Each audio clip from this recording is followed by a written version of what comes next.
2,000 years ago, a movement started that began with an itinerant Galilean rabbi and 12 followers drawn, curiously, out of the marketplace. The founder of this global movement was Jesus of Nazareth. Jesus described this movement as something that would begin small, like a mustard seed, but in the end, it would fill the whole earth. And he was right. Starting with just 12 men, in 3.5 years, this movement has now, 2,000 years later, nearly 2 billion people all over the world who say that they are followers of Jesus of Nazareth. Before Jesus left, he told his disciples, "Go into all the world and make disciples of nations."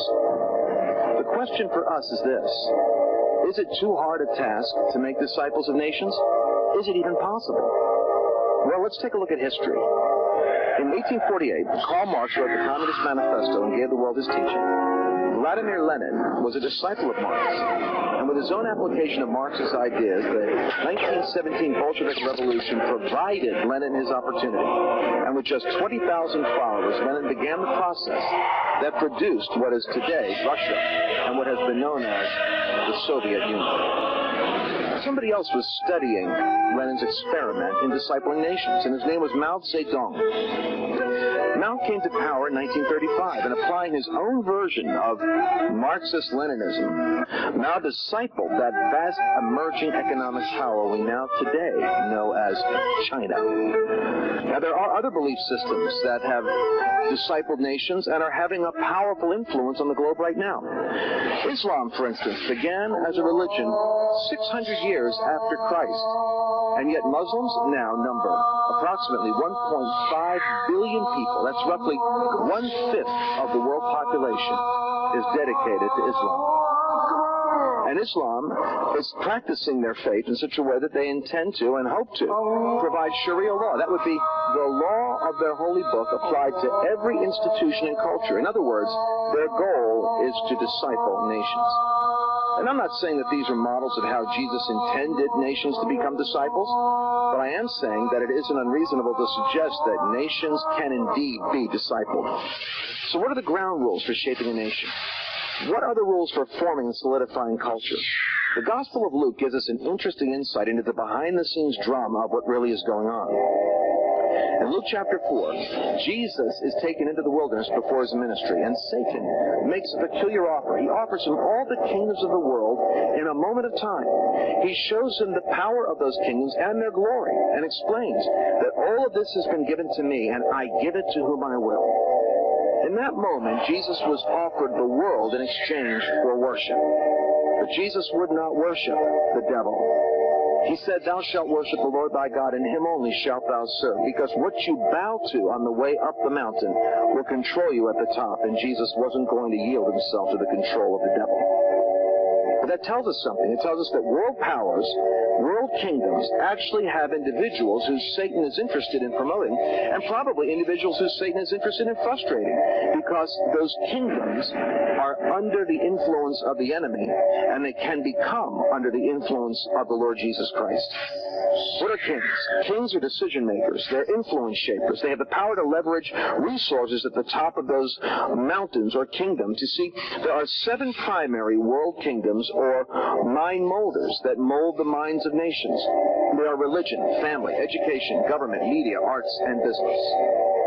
And history, therefore, is really the struggle of kingdoms, mind molders, ideas, kings, and their networks, because networks are an important part of what makes a kingdom work. And there are really just a handful of leaders at the tops of these mind molders. From the period of Marx to Darwin, Lenin, Mao, Luther, Calvin, Washington, Jefferson, or Lincoln, there have been individuals with networks, with ideas that have really been the dominant force in shaping history. Let's take a look at one group that's contemporary to us that has had a massive effect on shaping culture. Nobody has probably had more influence in the last 25 years in American culture than the homosexual community.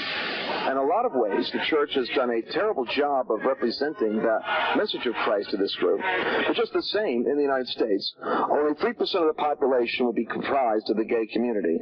But their gains in shaping the values of the United States in the last 20 years have been, if nothing, phenomenal.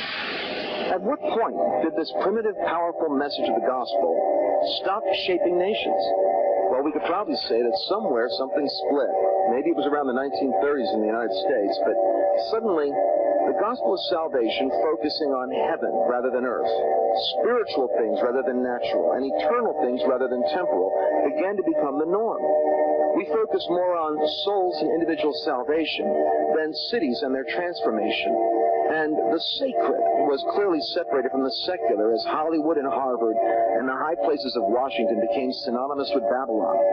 When we split the gospel, we made a mistake. Because, in fact, the gospel of salvation is indeed the most important issue for your soul. But when it comes to planet Earth, the work of salvation is bringing heaven to earth, spiritual to the natural, the eternal to the temporal. In other words, the gospel of the kingdom includes both sides of this picture. And you don't have to choose between two emphases because the gospel of the kingdom includes the gospel of salvation. So what can we learn? We can learn from history that someone like Wilberforce, who understood the mind molding, who understood gates and gatekeepers and networks, actually gathered networks of leaders at the top of those 7 realms. And by 1807, Wilberforce, with his small company, was able to eradicate and dismantle slavery over their nation. The United States, trying to attempt the same work of justice to free the slaves, paid a price with 600,000 dead young men during the Civil War. The kingdom is much more effective than a bullet. The fact of the matter is that in Uganda, where they have 35% of the country dying of AIDS, the president met with intercessors and pastors and religious leaders and said, what can the gospel do? And they came back and said, based on what Jesus teaches, the ABCs of ending the plague of AIDS involves abstaining from sexual activity till married, being faithful to your spouse, and contraception and hygiene. And so the president said, well, how do I get that message out? And the leaders of the nation and the church said, we need media, we need schools, we need to access families, we need the government to help us. And when they overlapped those spheres within 3 years, the AIDS epidemic went from 35% down to 5%. These principles really work. The kingdom really works. The challenge for you is to find your mountain. Find the sphere that you're called to influence. Find your calling and your company. My encouragement to you is to identify where you are right now in the journey in your life. What you need now is clarity. Clarity is power. Where do you feel called to make a difference in the earth? What are you uniquely gifted to do in this world that can have an impact on others? Get access to more information at 7M University, 7mu.com.